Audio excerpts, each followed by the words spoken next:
Welcome, my name is Andreas Patikis and I'm the founder of the Grey Cotswolds, where we offer unique courses and retreats around stress and well-being, anger management, parenting and sports performance for a healthier mind and body.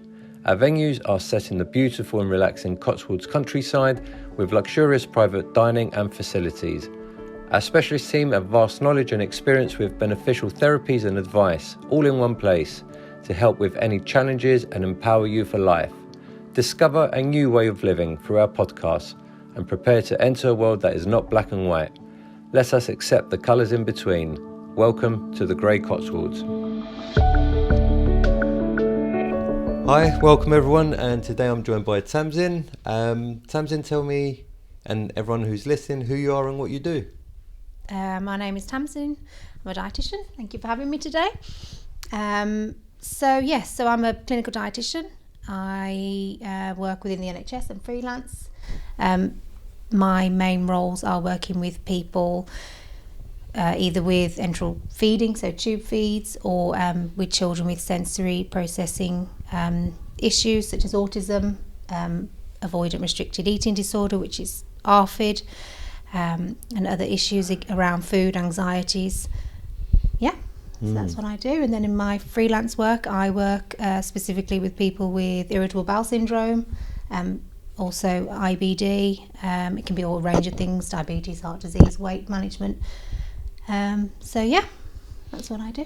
So quite a broad range. And when we talk about maybe nutrition and wellness, I suppose stress comes into it a lot in terms of how our nutrition works and the intake and the effects on our body. Absolutely, yes. So in some of my freelance work, I've done quite a lot of either presentations or talks about mental health and the link between diet and mental health. Again, mainly going back to 90% of our immune system is in our gut. So a lot of our regulation of hormones, so stress hormones, happy hormones, so serotonin, cortisol, adrenaline, are all produced in our gut. So again, maybe focusing more on the westernized diet, a lot of fast foods, takeaway foods that might have lost their nutritional value in comparison to older times, and how it affects our everyday management of stress in the world around us, I guess. So yeah.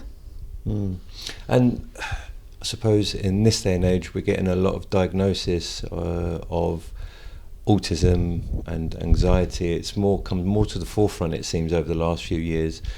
How do you work with clients and their nutrition like that? How does that affect their day-to-day life? Okay, so I guess if we're talking about, as you said, neurodiverse or children with sensory processing issues, it depends on in what context you mean. So, for example, I guess, yes, nutrition is very important, but of course you get some children that avoid or aversive or fearful of maybe foods that are good for them. And again, working with parents and working with families in regards to communication, letting the child be understood, as well as the parents maybe letting go some of that guilt and that frustration that they feel, what they think might be normal or what they should be doing, rather than thinking about. So my work with children is mainly focused on behaviour. So it's to do with reducing anxiety, desensitisation, overexposure, and maybe no pressure. That's the most important thing that we get across: no pressure in regards to eating new foods. But it's more to do with desensitisation. So we're talking about if a mum comes and says, "Well, I'd love my child to, I don't know, just eat a normal meal rather than having everything separate," or so it depends what the client wants or what the main issue is. Obviously, from a dietitian, our main aim is to make sure that the child has got a nutritionally adequate diet, so that can be through our work, which takes quite a long time and a lot of input from parents. So in my line of work, we would usually supplement, or we would give a lot of education around supplements. Okay, and with adults and their nutrition, are you seeing a lot more stressed out adults, and has that affecting their well-being? Yes, definitely. So a lot of the work that I do is IBS and anxiety, all interlink, especially mental health. I think there's a lot of stigma around mental health, so it's fantastic that people are talking about it more, because I guess some people might associate mental health with someone that's perhaps sitting in a corner rocking, really not well, not coping with life. But I guess it comes more down to in regards to, if we're talking about someone's stress and well-being, how likely they are to then, well, I'll cook 3 meals a day for myself, and I'll make healthy snacks, and I'll go to the shop and I'll buy that fruit instead of a pack of crisps and a sandwich, while I'm driving to wherever I'm driving to. So I guess my job is not only looking at the diet, it's about educating people in regards to the importance and what types of food are important, how they're important, but also looking and giving strategies and ways to implement them into their daily life. So it's all good. We all know what's good for us. We all know we should be going to the gym 3-4 times a week. We all know we should be eating whole foods and perhaps less processed foods, less processed meats. But in reality, it's more convenient. People have got busier lives. People are working more, less time for perhaps cooking, that sort of stuff. So maybe my work comes into not only about diet and what food is good for you, but mainly to do education. And probably fitting in regards to what might be going on in their life. Because and this is the thing, like when you say what's going on in their life, and there's so much going on in life these days, it's very fast paced. We've got the stress of, rising prices for everything, and then that affects, I suppose, what people are shopping for, Absolutely. how they're eating. Yeah. How are people coping or going to cope with that? Yeah, so this is something that's actually coming up quite a lot. Even in our sort of meetings around sustainability, about budgets, about eating on a budget. Obviously you have families, again, putting more strain on, again, with incomes not going up, but the cost of living is going up. So again, I guess, in essence, people will be struggling, and perhaps food might be something, or more likely something, that will suffer. I guess it would affect people's mental health, is what I was going to say. So it would even more, it's more stressful to think, if you've got 3 children and now the cost of living is going up, are they going to stay warm? Are they going to stay, fed? Are we going to have enough money? I guess there's a lot of pressure on even schools, for example. Their bills will go up. They're talking about, I guess, what will we do for school meals? There's a set price. This is completely off topic, but this is something that's quite relevant. So okay, go again. And I suppose, do you see differences, from season to season? I know me, for all my guilt, I go to the gym, eat healthy, drink, water and all the things that you're supposed to do in terms of nutrition. And then the winter comes in, 3 o'clock, I'm looking for a cup of tea and a biscuit type of thing. So is there a change in seasons, and do you see different things from clients? Yes, absolutely. So it's a natural for us, when it gets darker, when the days draw in, it is natural to go for more comfort foods.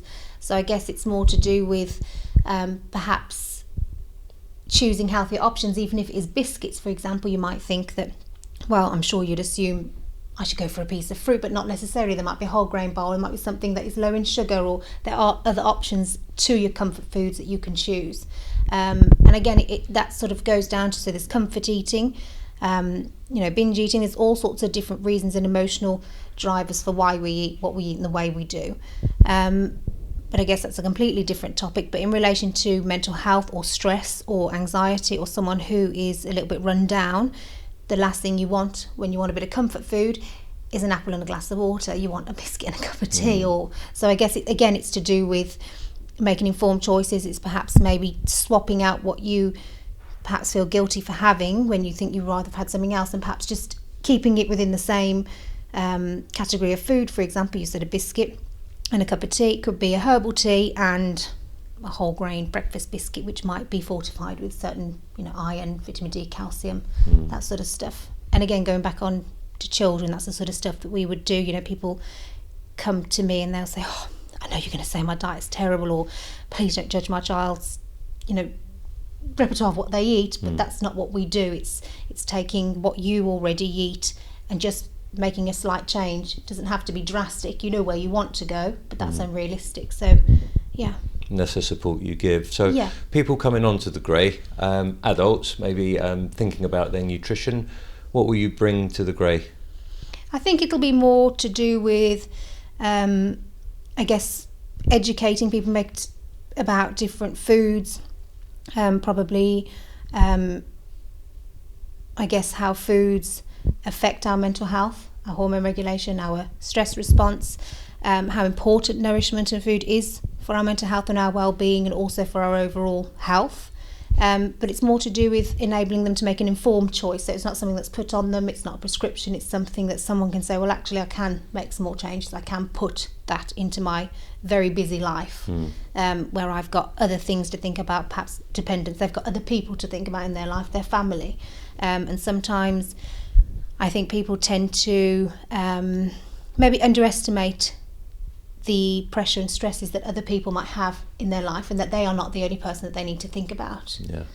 So yeah, probably. I think that's an important point you make, because it's all well and good, having the manual or the advice and everything else, but it's got to be manageable, because probably the last thing we want to do is give people all these tips and hints, but for them to be unrealistic, and then they go and they probably feel even more crap because they haven't been able to follow what they've been given. And it's unrealistic. They've already got a huge amount of demand. So it's about making informed choices so that people can do something that fits into their life, rather than something where they think it's exactly the same as work. You have a script, you know what you've got to do. You might not always want to do it, but it has to be done. In your life, you don't have to do that. You can do what you like. Where again, that's where binge eating or emotional eating comes in. And that's how, perhaps if you're in a stress state or have anxiety, you might either eat or you might avoid eating. Again, it's all linked. It's about choice. It's something to do with taking a bit of control of something for you. So again, it wouldn't be more about prescribing. It's more informed, so that people can make an informed choice. And that's where we'll give them the support and the guidance, and make it realistic for them, for their lifestyles, and how they live and work and fit it into what they do. So I wish we had more time to talk further about it, because nutrition is very important for the reasons we discussed.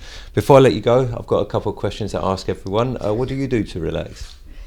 I love yoga. So I like walking. I like walking on my own in nature, not with any music or anything going on. That's one of my favourite things to do. I love water, so I like being around water. I love my dogs, and I do love yoga. Yoga's your thing, huh? Okay. And the other thing is, what could someone do today to help them with their stress and well-being? What bit of advice could you give them?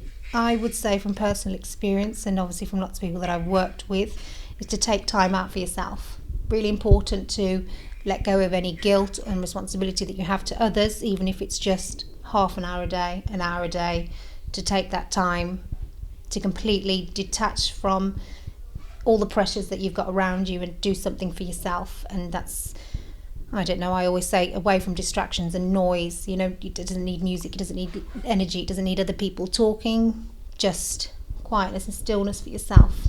I would say that's probably one of the most important things you can give yourself. It's time. It is important, that. It is important. Well, thank you for joining us today. It's been a pleasure speaking to you sharing all your valuable knowledge for everyone. Thank you very much for having me. And this is Andreas Patikis signing out. Thank you so much for listening to this episode.